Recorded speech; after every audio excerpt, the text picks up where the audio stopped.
Hello my dear friend, welcome back to on channel. तो आज की हमारी वीडियो का टॉपिक है मेथड ऑफ सैम्पलिंग। जैसे कि हमने लास्ट वीडियो में पढ़ा था सैम्पलिंग क्या होती है, सैम्पलिंग के लिए क्या क्या एसेंशियल रिक्वायरमेंट होती है, क्यों हमें सैम्पलिंग करनी चाहिए, हम सेंसस का भी यूज़ कर सकते हैं लेकिन हम सैम्पलिंग का यूज़ क्यों करते हैं। तो ये सारी चीज़ें हमने पढ़ ली थी। अब आते हैं हम मैथड पे कि सैम्पलिंग के क्या क्या मैथड होते हैं, कौन कौन से मैथड का हम यूज़ कर सकते हैं सैम्पल को कलेक्ट करने के लिए। So if money, time, trained manpower and other resources were not a concern, the researcher could get more accurate data from surveying the entire population of interest. Since most often the resources are scarce, the researcher is forced to go for sampling, but the real purpose of the survey is to know the characteristic of the populations. Then the question is, with what level of confidence will the researcher be able to say that the characteristic of sample represent the entire population। कहीं ना कहीं यहाँ पे हम पहले एक बार ये समझ लेते हैं कि सर्वे क्या होता है। सर्वे का मतलब यही होता है कि जब हम पॉपुलेशन की करैक्टरिस्टिक के बारे में जानना चाहते हैं, वहाँ से इन्फॉर्मेशन को गैदर करना चाहते हैं, तो सर्वे मेथड का यूज़ करके हम दो तरीके की इन्फॉर्मेशन गैदर करते हैं। एक तो सेंसस का यूज़ करते हैं और एक आता है हमारा सैम्पलिंग का। सेंसस में क्या होता है, जो भी हमारी एंटायर पॉपुलेशन होती है उसके बारे में हम जो है इन्फॉर्मेशन गैदर करते हैं, पूरी एंटायर पॉपुलेशन से इन्फॉर्मेशन गैदर करते हैं, हर किसी को जो है वो इंक्लूड करते हैं।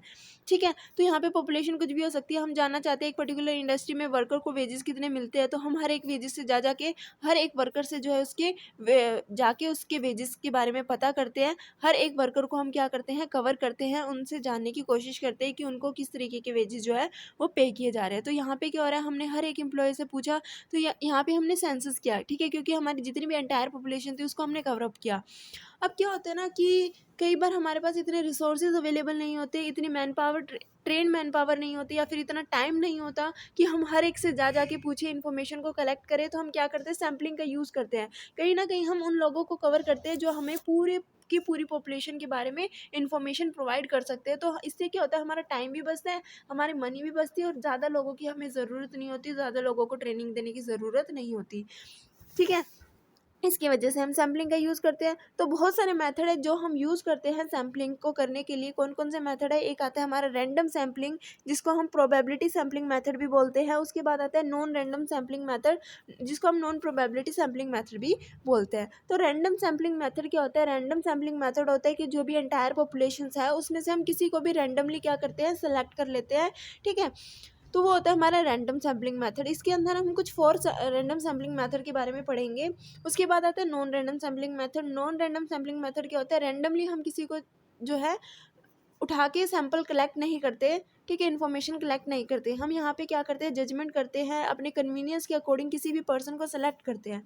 ठीक है, तो ये डिटेल में पढ़ेंगे आगे पॉइंट्स में। सबसे पहले हम कवर अप करते हैं हमारा रैंडम सैम्पलिंग मेथड के बारे में, ये क्या होता है और इसके क्या क्या पॉइंट्स है, क्या क्या हमें इसमें पढ़ना है, तो वो देख लेते हैं। The random sampling method is also often called probability sampling. Random sampling को जो है प्रोबेबिलिटी सैम्पलिंग के नाम से भी जाना जाता है। कई बार एग्जाम में क्वेश्चन आ जाता है कि प्रोबेबिलिटी सैम्पलिंग क्या होता है, ठीक है, या फिर रैंडम सैम्पलिंग मेथड क्या होता है। दो नाम डिफरेंट है लेकिन आपको जो सोल्यूशन है वो सेम करके आना है। So in random sampling all the units or items in the population have a chances of being chosen in the sample. हर एक यूनिट के पास, हर एक आइटम के पास, हर एक ऑब्जेक्ट के पास इक्वल चांसेस है कि उनको चुना जाएगा, क्योंकि यहाँ पे किसी भी तरीके का बायस क्रिएट नहीं हो रहा है। रैंडमली किसी भी जो है आइटम्स को यहाँ पे सिलेक्ट कर सकते हैं। अब क्या आता है कि random sampling always produces the smallest possible sampling error. In the real sense the size of the sampling error is in a random sampling is affected only by a random chance. Random sampling क्या कहती है, random sampling always produces the smallest possible sampling error. क्योंकि randomly हम चीज़ों को select कर रहे हैं तो यहाँ पे एरर होने के चांसेस बहुत ज़्यादा कम होते हैं। In the real sense the size of sampling error in a random sample is affected only by a random chance. ठीक है, यहाँ पे एरर कब आते हैं, रैंडमली अगर हम किसी चीज़ को चूज़ करते हैं तो वहाँ पे एरर आने के चांसेस हो सकते हैं, लेकिन एज सच यहाँ पे कोई भी किसी भी तरीके का एरर नहीं होता।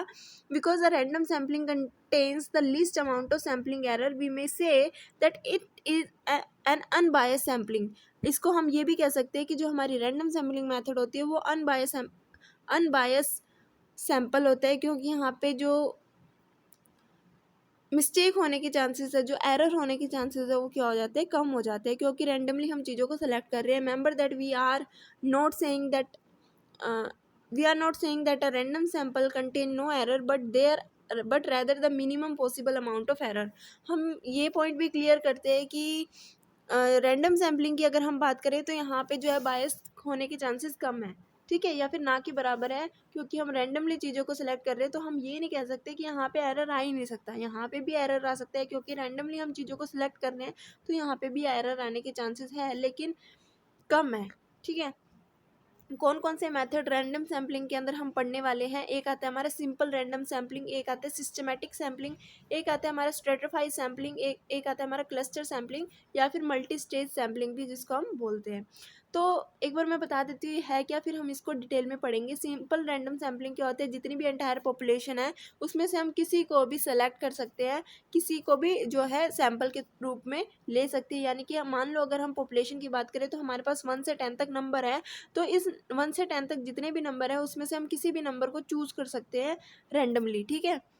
उसके बाद आता है सिस्टमैटिक सैम्पलिंग। सिस्टमैटिक सैम्पलिंग में क्या होता है कि मान लो वही नंबर को हम एग्जांपल लेके चलते हैं कि 1 से 10 तक हमारे पास नंबर है, जो स्टार्टिंग का नंबर होता है वो हम रैंडमली चूज़ करते हैं कि मान लो हमने क्या किया, नंबर 2 को सिलेक्ट किया। नंबर 2 को सिलेक्ट किया तो हम क्या करेंगे, एक नंबर छोड़ के हर बार नंबर 2 को ही सिलेक्ट कर रहे हैं। मान लो कि एग्जाम्पल ले रहे हैं कि 1 से 10 तक नंबर है, हमने रैंडमली जो है 2 को सिलेक्ट किया, ठीक है। अब हम जो नेक्स्ट सैंपल होगा वो हमारा क्या होगा 4, उसके बाद जो नेक्स्ट सैंपल होगा वो क्या होगा 6, उसके बाद जो नेक्स्ट सैंपल होगा वो क्या होगा 8, उसके बाद जो नेक्स्ट सैंपल होगा वो होगा 10। अगर इससे ज़्यादा पॉपुलेशन है यानी कि 1 से लेके 20 तक है, तो इस तरीके से हम क्या करेंगे, सेलेक्ट करेंगे, यानी कि 10 के बाद हमारा सैंपल क्या होगा 12।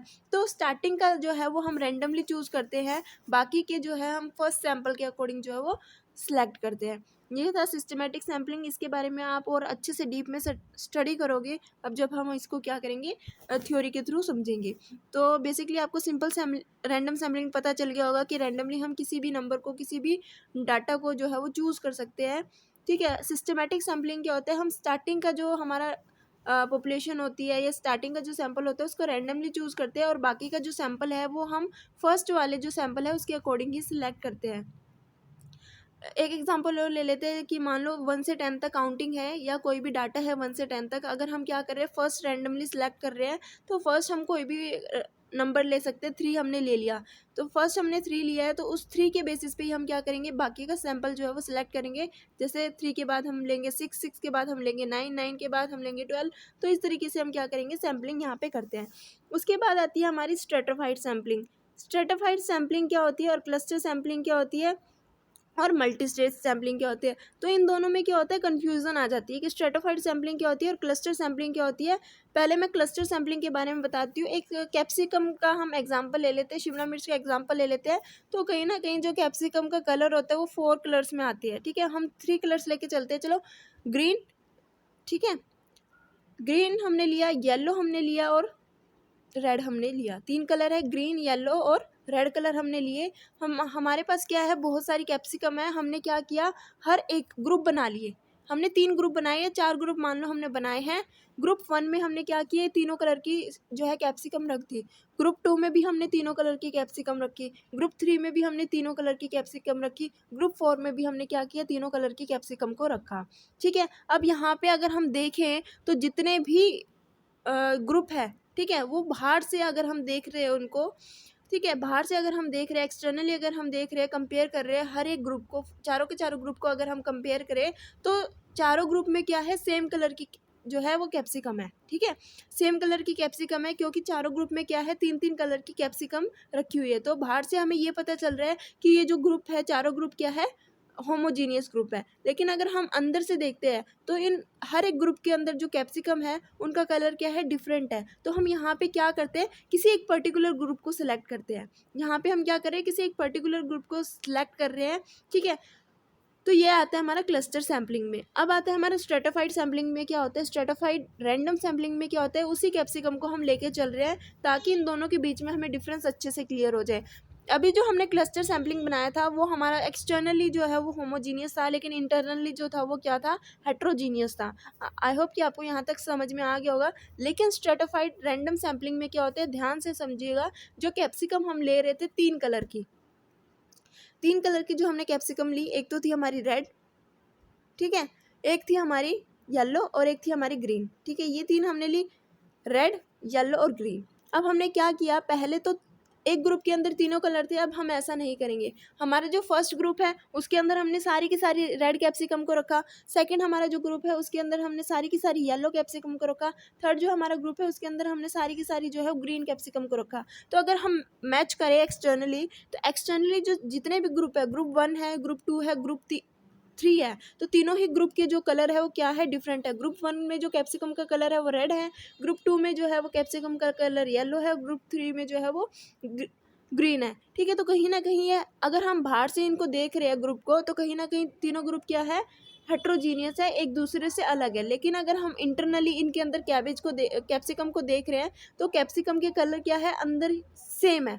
ठीक है, ग्रुप 1 में जो है सारी की सारी कैसी है, रेड कलर की कैप्सिकम है। ग्रुप 2 के अंदर अगर हमने जाके देखा तो सारी की सारी येलो कलर की कैप्सिकम है। ग्रुप 3 के अंदर हमने जाके देखा तो सारी की सारी ग्रीन कैप्सिकम है। तो यहाँ पे हम सैम्पलिंग किस तरीके से करते हैं, यहाँ पे हम क्या करते हैं, हर एक ग्रुप में से जो है एक एक सैंपल को कलेक्ट कर लेते हैं। ग्रुप 1 में से हमने एक कैप्सिकम निकाली रेड कलर की, ग्रुप 2 में से हमने एक कैप्सिकम निकाली येलो कलर की, और ग्रुप 3 में से हमने क्या किया, एक कैप्सिकम निकाली ग्रीन कलर की। तो ये इस तरीके से हमने क्या किया, सैंपल बनाए इन तीनों ग्रुप में से। ठीक है, तो यही था हमारा जो बेसिक डिफरेंस था स्ट्रेटिफाइड रैंडम सैम्पलिंग और क्लस्टर रैंडम सैम्पलिंग में। क्लस्टर जो सैम्पलिंग थी उनके अंदर जितने भी ग्रुप थे, ठीक है, हमने 4 ग्रुप्स लिए थे, तो 4 के 4 ग्रुप्स आपस में अगर हम कंपेयर करते हैं, ग्रुप 1 को ग्रुप 2 से, ग्रुप 2 को ग्रुप 3 से, ग्रुप 3 को ग्रुप 4 से, या ग्रुप 4 को ग्रुप 1 से, अगर हम इन ग्रुप्स को आपस में कंपेयर करते हैं क्लस्टर सैम्पलिंग में, तो ग्रुप हमें सेम लगते हैं, होमोजीनियस लगते हैं। लेकिन जब हम हर एक पर्टिकुलर ग्रुप के अंदर जाके देखते हैं, तो उस ग्रुप के अंदर जितने भी आइटम्स हैं वो क्या है, हेट्रोजीनियस है। आई होप कि आपको ये अच्छे से क्लियर हो गया होगा एग्जाम्पल के थ्रू। अब हम जो है इसको समझने की कोशिश करते हैं थ्योरी के थ्रू।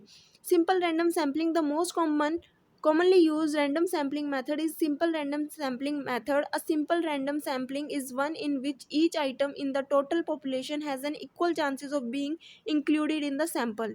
ठीक है, इस simple random sampling should be used with a homogeneous populations, that is a population consisting of items that possess the same attribute that the researcher is interested in. The characteristic of homogeneity may include such as age, sex, income, social या religious, political affiliations, geographical region, etc.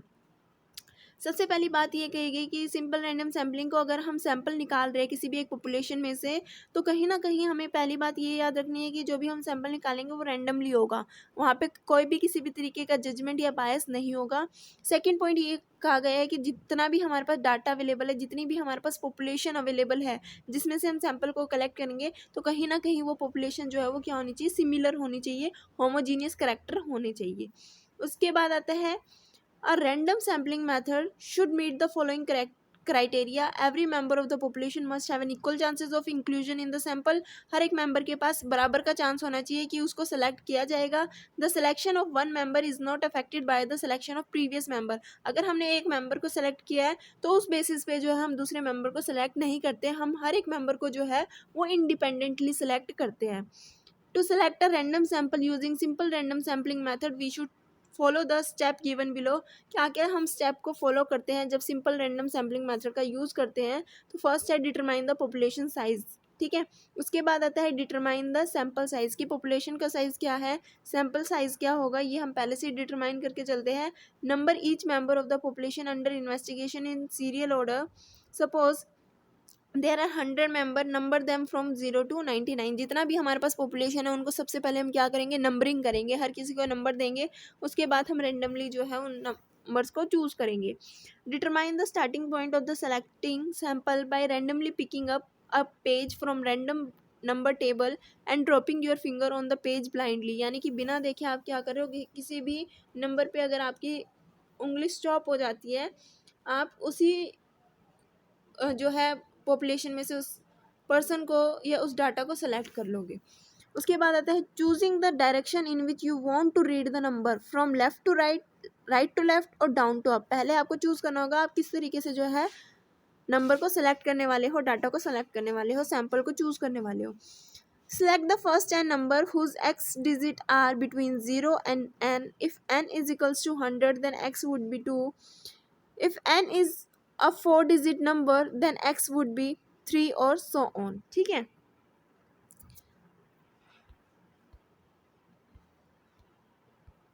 Once a number is chosen, do not use it again. If you reach the end point of the table before obtaining n numbers, pick another starting point and read in a different direction and then use the first x digit instead of the last x digit and continue until the desired sample is selected. तो यहाँ पे ये दो point क्या कहते हैं? पहला point ये कह रहे हैं कि once a number is chosen do not use it again. एक बार कोई नंबर आपने सेलेक्ट कर लिया, चूज कर लिया, तो उस नंबर को काट दो. आपको उस नंबर को फिर से सिलेक्ट नहीं करना. अगर मान लो आप टेबल की एंड पे पहुंच गए, ठीक है, अभी आपको और नंबर्स को ऑब्टेन करना है, तो आप क्या कर सकते हो? फिर से स्टार्ट कर सकते हो. ठीक है, अब दूसरी डायरेक्शन से स्टार्ट करो. पहले अगर आपने लेफ्ट टू राइट किया था, अब राइट टू लेफ्ट जो है सिलेक्शन स्टार्ट करना होगा.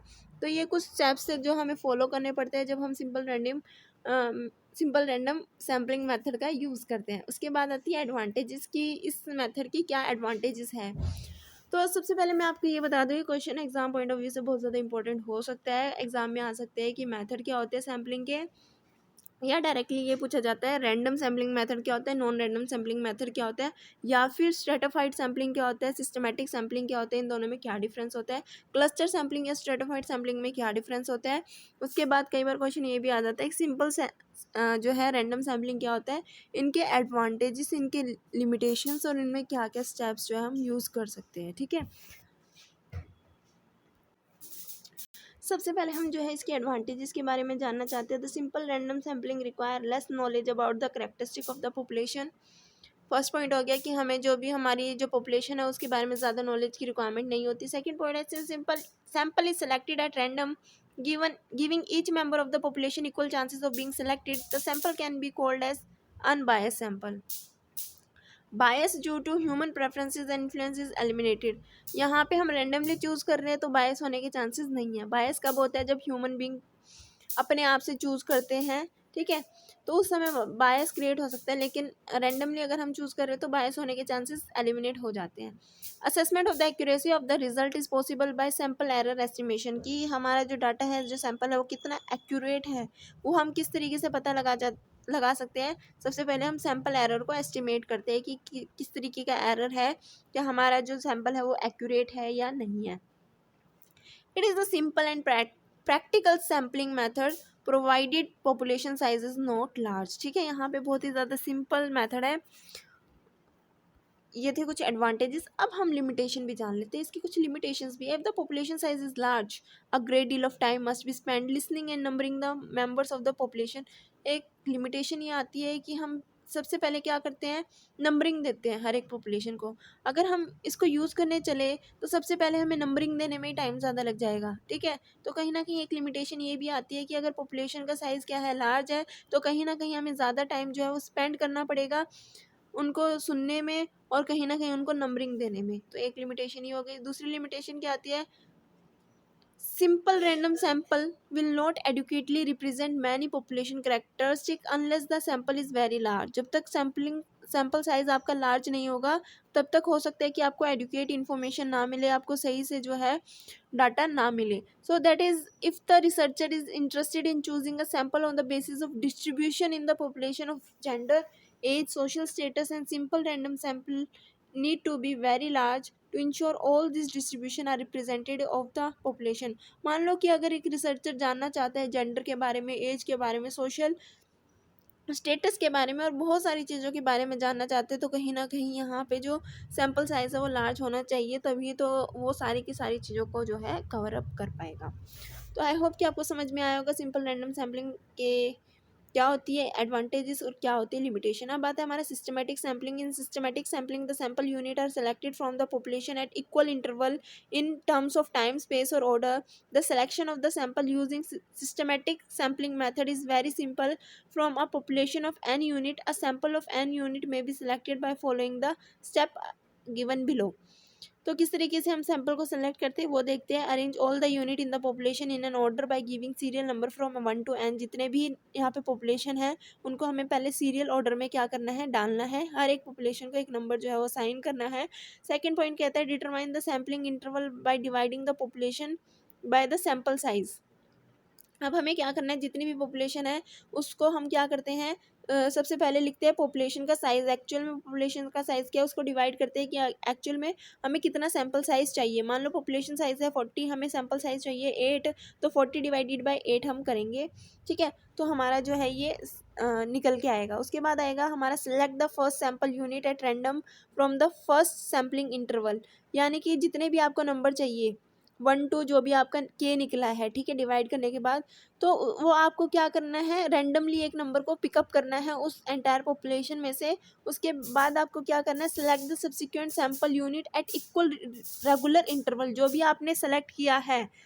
मान लो एक 1 से 100 तक की पॉपुलेशन है, उसमें से आपका जो नंबर निकलता है वो आया है, आपने मान लो फर्स्ट रैंडमली आपने पिक किया 5th नंबर, आपने फर्स्ट तो पिक कर लिया, और बाकी का जो आप सैंपल कलेक्ट करोगे उस पर्टिकुलर जो आपने नंबर फर्स्ट सैंपल कलेक्ट किया है उसके अकॉर्डिंग करोगे, जैसे कि सेकंड होगा 10, थर्ड होगा 15, 20, 25, 20, 25, 30, ठीक है। इस तरीके से बाकी की जो है वो सैंपल आप कलेक्ट करते जाओगे। फर्स्ट आपको रैंडमली जो है वो चूज़ करना है। एग्जाम्पल और दिया हुआ है उससे और अच्छे से समझेंगे हम। We want to have a sample of 100 unit from a population of 1000 unit. First arrange the population unit in some serial order by giving the number from 1 to 1000. The sample interval size is k, that is 1000 divided by 100 is equal to 10. Select the first sample unit at random from the first 10 unit. पहली 10 unit में से आप क्या कर रहे हो, randomly आप क्या कर रहे हो, यूनिट को सिलेक्ट करोगे, क्योंकि यहाँ पे क्या आया हमारा 10 आया है। तो मान लो हमारे पास 1 से 1000 तक नंबर थे, तो फर्स्ट 10 नंबर में से आप किसी एक नंबर को रैंडमली सेलेक्ट कर रहे हो from 1 to 10। Suppose the first sample unit that is selected is 5, then the subsequently sample units are selected, ठीक है। अगर सैम्पल साइज हमारा क्या आया है 10 आया, तो आप क्या करोगे, 10 के बाद 10 आया है, 10 यूनिट्स को आपने लिया है, फर्स्ट 10 को लिया है, तो उसमें से आपने एक नंबर सेलेक्ट किया 5। उसके बाद सेकंड 10 यूनिट लोगे, उसमें से एक नंबर सेलेक्ट करोगे 15, ठीक है। तो 5 के मल्टीपल्स में ही आपको लेना है।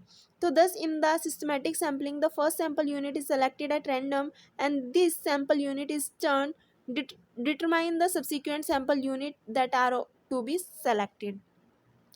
इसके बाद हम एडवांटेजेस की बात कर रहे हैं। एडवांटेजेस क्या है, the main advantages of using systematic sampling is that is it is more speedy to collect a sample systematically since the time taken and the work involve is less than in the simple random sampling. कहीं ना कहीं अगर हम इसको simple random sampling से compare कर रहे हैं, तो यहाँ पे क्या होता है, ये क्विकली होता है, टाइम टेकन जो भी लिया जाता है यहाँ पे टाइम जो लगता है वो कम होता है as compare to simple random sampling. तो एक ये इंपॉर्टेंस आगे, एडवांटेजेस आगे। सेकंड आती है, this method can be use even when no formal list of population unit is available. For example, suppose if we are interested in knowing the opinion of consumers on improving the services offered by a store, we may simply choose every kth यानी कि 6th consumer visiting a store, providing that we know how many consumers are visiting the store daily. Say 1000 consumer visit and we want to have 100 consumers as sample size, ठीक है। तो ये भी आपको समझ में आ गया होगा कि क्या होता है कि कहीं ना कहीं हम रैंडमली क्या करते हैं, सिलेक्ट कर लेते हैं। मान लो एक एग्जांपल दिए हुए कि सपोज करो कि एक बिजनेसमैन क्या करना चाहता है, ये जानना चाहता है कि उसके स्टोर की वो किस तरीके की सर्विसेज जो है अपने कस्टमर को ऑफर कर रहा है। तो इस मेथड का यूज़ करके वो क्या कर सकते हैं, जान सकते हैं। तो ये एक अच्छा मेथड है, ठीक है। उसके बाद आती है हमारी लिमिटेशन। लिमिटेशन क्या कहती है, there is periodicity in the occurrence of element of a population, the selection of sample using systematic sample could give a highly unrepresentative sample। कहीं ना कहीं जो भी हम सैम्पल कलेक्ट कर रहे हैं वो हो सकता है कि वो रिप्रेजेंटेटिव ना हो, उससे हमें पर्टिकुलर इन्फॉर्मेशन जो हमें चाहिए वो ना मिले, ठीक है। तो एग्जाम्पल के तौर पे ये पॉइंट हमें समझाएगा हम क्या कहना चाहते हैं। ध्यान से इस एग्जाम्पल को सुनिएगा। Suppose the sales of a consumer store are arrange chronologically, ठीक है। ऑर्डर में जो है हमने क्या किया, सेल्स को अरेंज किया हुआ है। And using systematic sampling we select sample for first of every month. हम क्या करते हैं, हर महीने की 1 तारीख को हम सैम्पल कलेक्ट करते हैं, ठीक है। The first day of the month can not be a representative sample for the whole month. ज़रूरी नहीं है कि जो फर्स्ट मंथ हमने डाटा कलेक्ट किया वो हमें पूरी मंथ को रिप्रेजेंट करे। Thus in systematic sampling there is a danger of order bias. तो कहीं ना कहीं सिस्टमैटिक सैम्पलिंग में एक एरर आ जाता है, एक बायस आ सकता है, क्रिएट हो सकता है। तो यहाँ पे लिमिटेशन यही कह रही है कि अगर मान लो हमने 1 तारीख को डाटा क्रिएट किया, 1 तारीख को डाटा कलेक्ट किया और जो बाकी के दिन है उसमें हमने डाटा कलेक्ट ही नहीं किया, हो सकता है कि फर्स्ट डे जो है वो सेल कम हुई हो as compare to other day. तो हमारे हिसाब से तो यही होगा कि जो कंज्यूमर स्टोर है इसकी सेल कम है। लेकिन अगर हम बाकी 29 डेज़ को 30 डेज़ को अगर कंपेयर करें तो सेल तो हो सकता है कि और ज़्यादा हो, फर्स्ट डे इतनी सेल ना हुई हो। तो कहीं ना कहीं ये क्या करता है, एक बायस क्रिएट करता है, कहीं ना कहीं हमें एक प्रॉपर इन्फॉर्मेशन इस मेथड से नहीं मिलती। Every unit of the population does not have an equal chances of being selected, and the selection of the unit for the sample depend on the initial unit selection. Regardless how we select the first unit of the sample, subsequently unit are automatically determined, lacking complete randomness. तो कहीं ना कहीं यहाँ पे जो है randomness नहीं है, क्योंकि हम बाकी यूनिट्स को फर्स्ट यूनिट के बेसिस पे ही क्या कर रहे हैं, सेलेक्ट कर रहे हैं। हमें ये नहीं पता कि हमने फर्स्ट यूनिट किस चीज़ के बेसिस पे सेलेक्ट की है। तो ये थी 2 रैंडम सैम्पलिंग। तीसरा आता है stratified random sampling. So the stratified random sampling method is used when the population is heterogeneous rather than homogeneous. A heterogeneous population is considered of unlike elements such as male, female, rural, urban, literate, illiterate, high income, low income group, etc. So in stratified sampling, we divide the population into relatively homogeneous group called strata. Then we select a sample using the simple random sampling from each stratum. There are 2 approaches to decide the sample size from each stratum, namely proportional stratified sample और disproportionate stratified sample. Proportionate sample क्या कहता है, let us say we want to draw a random stratified random sample from a heterogeneous population consisting of rural, urban, male, female respondents. So we have to create 4 homogeneous subgroup called stratum. एक हमने बनाया urban area, एक हमने बनाया rural area का। Urban के अंदर हमने मेल को डाला, फीमेल को डाला, रूरल एरियाज में भी हमने मेल और फीमेल को डाला। So let us assume that we know the population distribution as follow: 65% male और 35% female, 65% male in urban areas and 35% female in urban areas. ठीक है, तो कहीं ना कहीं हम 65 जो भी मेल है वो उसमें से 30% मेल जो है वो अर्बन एरियाज़ में है और 35% जो फीमेल है टोटल उसमें से 30% जो फीमेल है वो अर्बन एरियाज़ में। तो इस तरीके से हम क्या करेंगे, डाटा को कैलकुलेट कर देंगे। तो कहीं ना कहीं हमारा जो मेन बेसिक था वो ये था कि जो एंटायर जो पॉपुलेशन हमारे पास प्रेजेंट है वो हेट्रोजीनियस है, उसको हम होमोजीनियस के अंदर होमोजीनियस ग्रुप को बनाएंगे। उसके बाद हर एक होमोजीनियस ग्रुप में से क्या करेंगे, सैंपल को कलेक्ट करेंगे।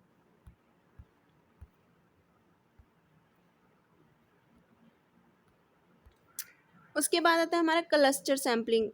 क्लस्टर सैम्पलिंग क्या होता है, in cluster sampling we divide the population into group having the heterogeneous character called cluster and then select a sample of cluster using simple random sampling. We assume that each of the cluster is representation of population as a whole. So the sampling is widely used for geographical study of many issues. For example, if we are interested in finding the consumers who are residing in India, residing in Delhi, attitudes towards a new product of a company, the whole city of the Delhi can be divided into 20 blocks. We assume that each of these blocks will represent the attitude of consumer of the Delhi as a whole. We might use cluster sampling, treating each block as a cluster. We will then select a sample of 2 to 3 cluster or obtain the information from the consumer covering all of them. So the principles that are basic to the cluster sampling are as follow. First क्या है, difference और variability within a cluster should be as large as possible. हर एक cluster के अंदर, हर एक group के अंदर जो भी वेरिएबिलिटी होगी, ठीक है, जो भी डिफरेंस होगा वो क्या होगा, लार्ज होगा। As far as possible the variability within each cluster should be the same as that of the population.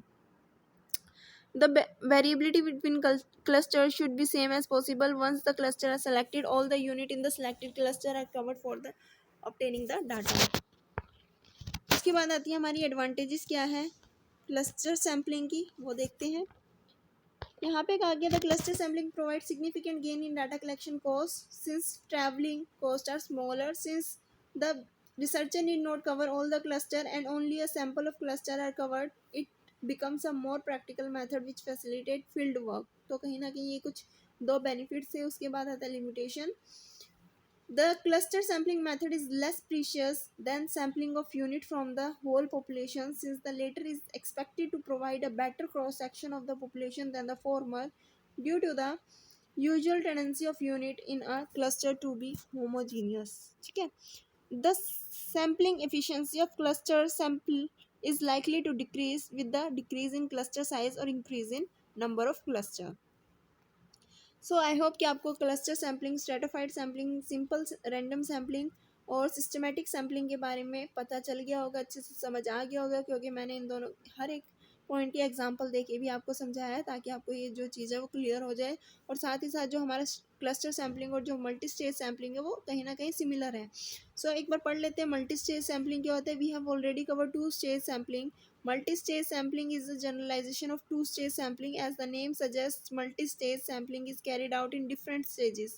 In each stage is progressively smaller geographical area will be randomly selected. In a multiple stage sampling, at each stage of sampling a suitable method of sampling is used. More number of stages are used to arrive at a sample of desired sampling unit. यानी कि अगर हमें दिल्ली में से क्या कर रहा है और डाटा को कलेक्ट करना है कि